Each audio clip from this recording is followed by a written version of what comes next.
Everybody is reacting to Andrew Tate being arrested, and I am really concerned about how everyone is just picking a side without knowing the jury's conviction and whether or not it's actually true. People who like Andrew Tate are just assuming that he's innocent and saying it's all a scam, he was framed. People who hate Andrew Tate are assuming that he is guilty because they want him to be. What does this mean for us as a society? And is there something we can do to help us really address these things in a much better way? I'm going to get all into my ideas as to how we can go about this and what I use personally to help me work through these situations on an intellectual level. But first, we're going to talk about how I feel about Andrew Tate to give you some context. So, do I think that he is guilty of the things that he is being arrested for? I don't know. I don't know because I wasn't there and I didn't see him do any of those things. And so it may be that it is a complete mix-up. Maybe the law enforcement got it wrong. Perhaps it even is a hoax, or they framed him as he would obviously claim and his fans definitely claim. Or perhaps he is guilty. And so my thoughts on this are basically, there's a lot of smoke around Andrew Tate in terms of these allegations. And so part of my thoughts are that if you're that close to a circle of people that are being investigated by the government, whether it's for the mob or any other nefarious activity, I start to have concerns at that point. Especially if you're a public figure, I would hope that you would stay far away from any sketchy individuals so that even if you are innocent, you don't get caught up in something like this. Because I think that Andrew Tate, it's possible that he's innocent, but I definitely think that he probably associated a little too closely with the wrong kinds of people, and he got caught up and his fame helped him get caught up in all of the investigations that are going on. And so that's number one. I don't know if he did it, and I'm not going to make any assumptions. I'm going to wait and see what the authorities find, and when they release their evidence and the logic, I will look over it myself and see if I think that their case is sound, or if I think, he was framed. Whether or not, we will have to see. And my thoughts on Andrew Tate before all of this, in that his way of talking, he actually laid it out perfectly in a particular video. Basically, he would say things that people know to be true, but he would say it so directly and so forwardly and in a way that makes them angry. They get angry and they want to say something, but they can't say anything because then they're all flustered, and that's how he wins debates. And therein lies the real issue in the way that he gave his message, not necessarily parts of his message. I do believe that some of the things that Andrew said were very, very reasonable. He said a lot of very reasonable stuff in a very flamboyant and charismatic way. He said a lot of stupid things as well, but nobody's perfect, and that's just in my opinion. And for me, I think some of the stupid things that he said are definitely harmful, but I also think that some of the good things he said are definitely helpful. And I do believe that there is going to be a positive outcome for the work that he's done in saying all of the things that he said, but I also believe that there will also be a negative. Whether or not the positive will outweigh the negative, we will have to see. And so he says it a bad way, and my biggest issue is that he stoked the flames of tribalism. And why do I think about it in this way is that people hold their ideas in their hearts. If you're trying to convince somebody that they're wrong, you don't just bash them and say that they're wrong, because then, they just get upset, they get emotional, they get emotionally aggravated, and they shield themselves from you. And so Andrew Tate, I don't think he really did anything to bring people to the other side or convince anyone. Anyone who was going to disagree with Tate will always disagree with him because of how he gave the message across. So many people who needed to hear the good things that he said will never hear those things because of how he said it. It just ticked them off. It made them angry. They don't want to listen to him. They don't want to associate it. And that therein is the real issue I have. In a world of polarization and tribalism, everybody is, one, we're afraid of the other side now, and we're very angry with the other side. And so when we speak our ideas out in anger, it just creates an emotional barrier and a shield of the other person. They're going to, if you say you're an idiot for believing that, they're going to associate your ideas with you and you being mean to them. More on that in a little bit. And so that's really why I think that we need to get away from tribalism and we need to get back to rational, peaceful, thoughtful, nuanced, detailed dialogue. And I don't think Andrew Tate necessarily helped us do that in the methodology that he used in his interview styles, which is deliberately making people angry by saying things that are true in a way that just makes people angry. And then saying a bunch of things that aren't true and mixing it all together to essentially just make himself famous. And so, I'm aware that a lot of people really, really benefited from what he said. And if that's you, great. But when it comes to how we react to his arrest, very big problem that I've noticed is that people are creating a narrative to make what they want to be true seem true. So for example, if you are an Andrew Tate fan, hypothetically, and you say he's been arrested for all of these things, it's like, it's obviously a frame. They're framing him. And so you've created this narrative that excuses all of the reports and the accusations to make sure that he is still a good person in your mind. Why is it that we do this? And on the other end, if you're someone who already hates Andrew Tate, you just hated him from the beginning, this is the perfect opportunity for you because all of these charges are coming and you're like, oh, it's definitely not a frame. He's just completely guilty. Case closed. And there's no reading into the charges. There's no looking at them. You're not going to examine it and see if he was just associated with wrong people or just caught up in something that he wasn't necessarily involved in, or if he actually is guilty. You're just going to assume he's guilty. And by the way, super foul play on behalf of the woke mob for hoping that he's guilty just because you hate him and you want to be validated in that sense. Like, really? You hope that Andrew Tate actually did all of those things. You hope that women actually had those horrible things done to them so that you can feel righteous and vindicated in your hatred towards Andrew Tate. Why would you do that? I hope that he is innocent because I never hope that evil happens. I hope that all evil is just a misunderstanding. I never want anything bad to happen to anybody. And so I hope nothing bad happened. I hope that the women involved did not have anything bad done to them. I would always hope for the best. I've never hoped that bad things actually transpire just so that I can feel justified in hating a different person that I want to hate. Does that make sense? And so super, super low ball play on behalf of the woke left. That's why I'm not a fan of them to begin with. And so, but I don't know if he's guilty or not, and I may never know. Depends on what kind of evidence comes out and what the court rules, etc., and how well he can defend himself. We'll see. And honestly, and this is where I really want to get to the crux of what it is we're talking about, because, and I'll give it to you in an example. Say you're a young man and you look up to Andrew Tate. Andrew Tate has said a bunch of things that help you. That has created a very positive emotion for you. And so what happens is we create a positive emotional association to the things that Andrew Tate says, which creates a positive emotional association to Andrew Tate.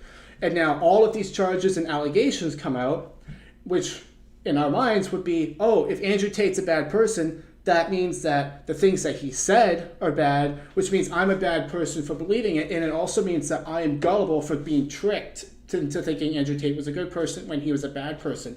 And so a lot of people who are fans of Andrew Tate were having this emotional sequence of reactions where it's like, oh, I don't want to consider the fact that maybe he did do those things because that would make me feel like I have been tricked, I have been betrayed, and I don't want to feel that way. And it would also make me feel like all of the things that I've come to believe and learn from Andrew Tate are no longer valid and jeopardizes my new worldview that has helped me so much. So And that's very emotionally uncomfortable. So we're shielding ourselves from that. And the left is doing the exact same thing. They're masters of this. But we shield ourselves from that emotional realization, very uncomfortable realization, by just framing a narrative and cherry picking evidence and say, look, it's obviously a fraud. It's obviously a hoax. They're obviously framing him. Therefore, he's still a good guy. And the lessons I learned from him are still good. Therefore, I'm still a good person for believing him. And it's an emotional safety net, right? But the problem is that's how echo chambers are built. That's how tribalism is built. And if we never step out of our emotional comfort zone to double check the evidence, read into things in detail, and make sure that what we're believing is actually true and the people that we're following are actually of good report, we're going to keep dividing ourselves more and more because everyone's got their little emotional headphones on, and we're all just walking around creating a narrative that helps us keep on believing what we want to believe, instead of taking a step back and saying, oh, well, maybe this is not quite what I thought it was. Let me double check, which is what the rational thing would be to do. And so I'm going to give you my technique and how I reposition myself emotionally so that I don't necessarily fall into this trap. I'm not perfect, and this is by no means a perfectly flawless idea. I'm still working on it. I'm going to give it to you in hopes that you are a smart, intellectual person and you can work on it. And maybe we could share notes back and forth in the comments section, etc., etc. So you have Andrew Tate, and you have the things that Andrew Tate has said, and you have the way that makes us feel. Instead of thinking that Andrew Tate is good and therefore the things that he says are good, if we like the things that he says, we automatically like him. But then if bad news comes about him, does that necessarily mean that the things that we liked that he said are now bad and that we're stupid for believing it? No. Why? Because that's called the genetic fallacy. It is illogical to believe that an idea is true or false based on its source. So just because Andrew Tate said something doesn't mean it is true or wrong.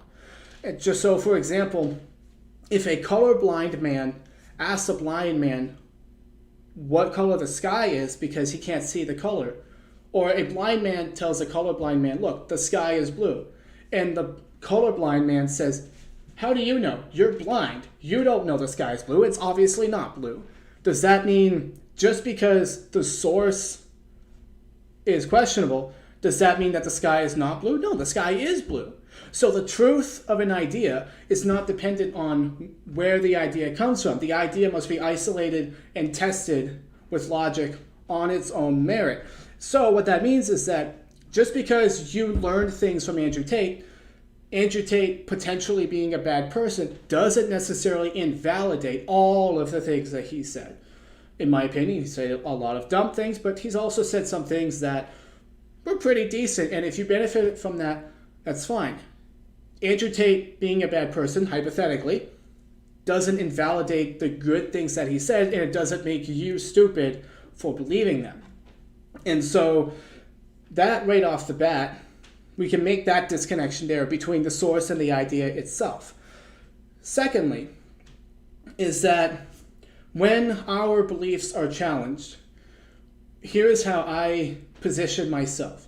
Instead of making those beliefs a core part of my identity, I shift them away from my identity and I make my identity that of a learner who happens to believe those particular things at this particular point in time. And what that is very, very helpful is that now I no longer have emotional knee-jerk reactions to someone questioning my beliefs.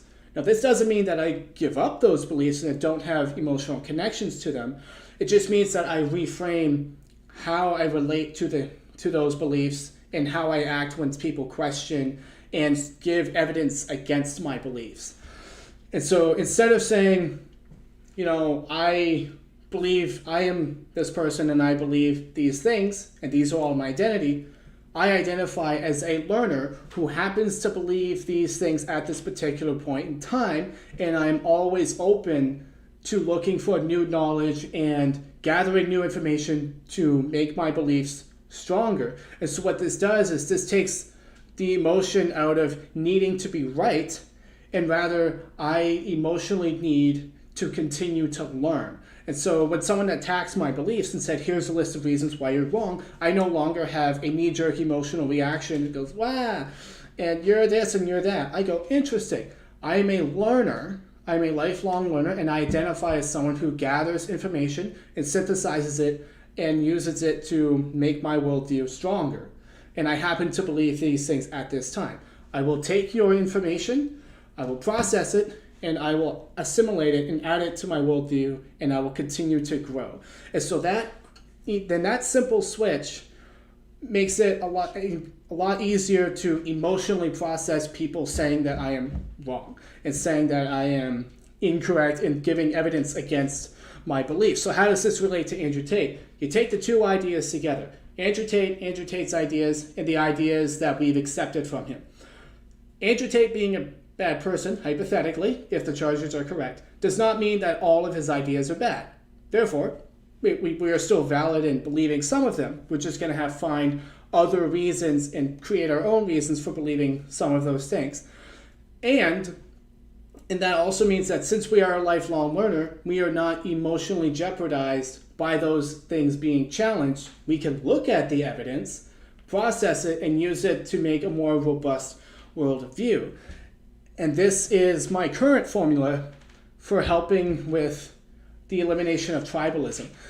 If we can just simmer down a little bit and not have emotional knee-jerk reactions all the time to people saying that we're wrong, and actually listen and think through things and talk through them logically, it would be a lot better. I think we can sort of glue things back together, because what happens when you take the anger and the emotion out of those things, therefore what happens is that you're not emotionally jeopardized, which means you can actually listen to people.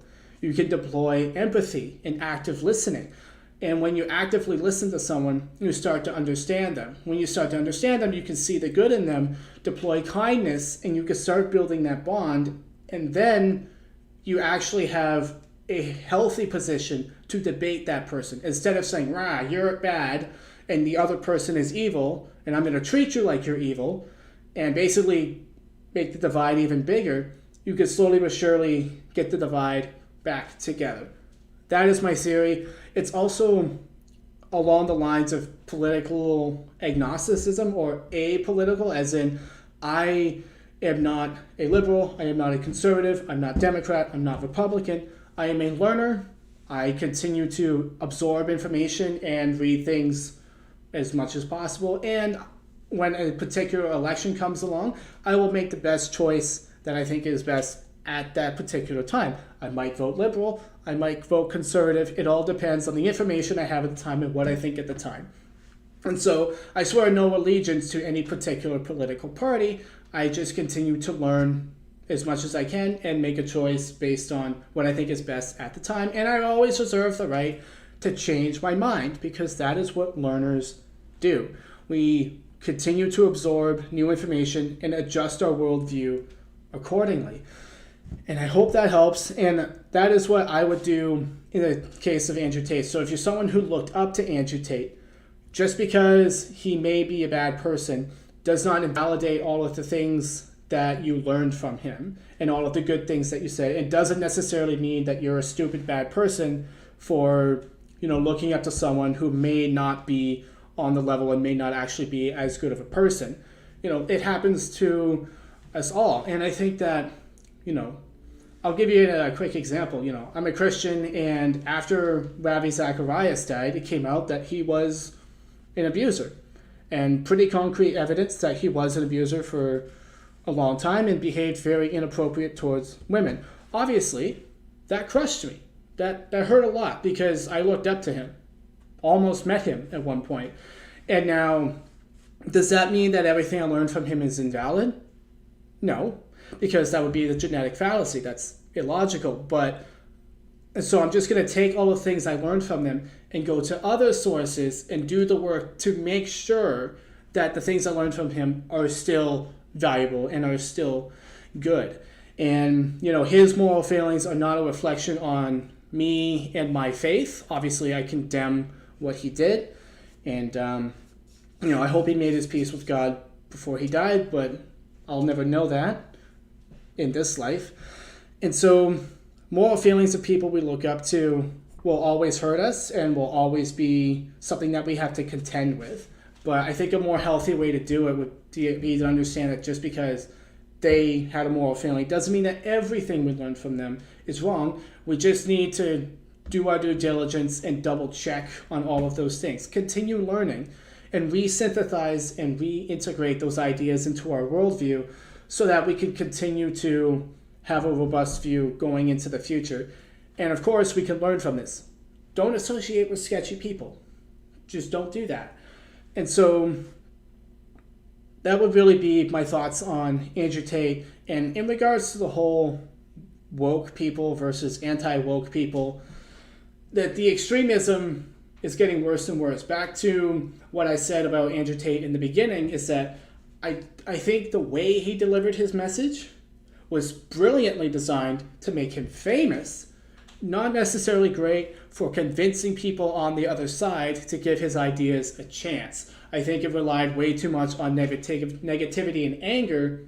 It worked brilliantly to make him famous, but I think the tribalism is now, people are more ensconced in their positions because of what Andrew Tate did, and these charges and allegations are only going to serve to make people hate the right or the based community even more, and it's going to make the based community, suspicious and angry at the other people even more. And so I don't think it's really going to bring things together that much. And my thoughts are always that a wise man avoids all extremes. And so the more extreme you are on either side, whether you're woke or based, the more likely it is that we're a little out of line, and we need to bring things back together, not only in how we communicate, but also in the things that we believe. I think it's always great to have a holistic, robust view, because we actually need the right and the left. Like, the right is supposed to, advocate for personal responsibility, and the left is supposed to advocate for helping people and helping the impoverished. They're two sides of the same coin. They're supposed to work together in a holistic match. But what happens when we're all tribalized and we all get entrenched in our little thought bubbles, it gets pulled apart and it no longer works in a synergistic match. Now we all see each other as enemies. Instead of counterbalances, ideological counterbalances, we see each other as enemies. And it all just starts to go downhill. And, I think Andrew Tate kind of contributed to that a little bit. And so whether or not Andrew Tate will be a net force for good or a net force for evil, we will have to see. I'm not smart enough to know whether or not that will be, so I will leave it with the jury and the people that are investigating the situation. I hope that nothing bad did happen and it's all a misunderstanding, but honestly, they've been investigating the guy since April, and apparently there's another rape charge from back in or a suspicion of rape back in 2015. And sometimes, guys, where there's smoke, there's fire. And so we'll have to see. I'm not saying anything definitively. I will wait to see what the courts say, and we're going to go from there. And so those are my current thoughts on the Andrew Tate situation, and those were my ideas on how we can sort of create a new mindset to help us combat tribalism. I hope you enjoyed it. I hope you got something out of it. And if you have an interesting comment to say, leave your comments down below. I want to hear from you guys.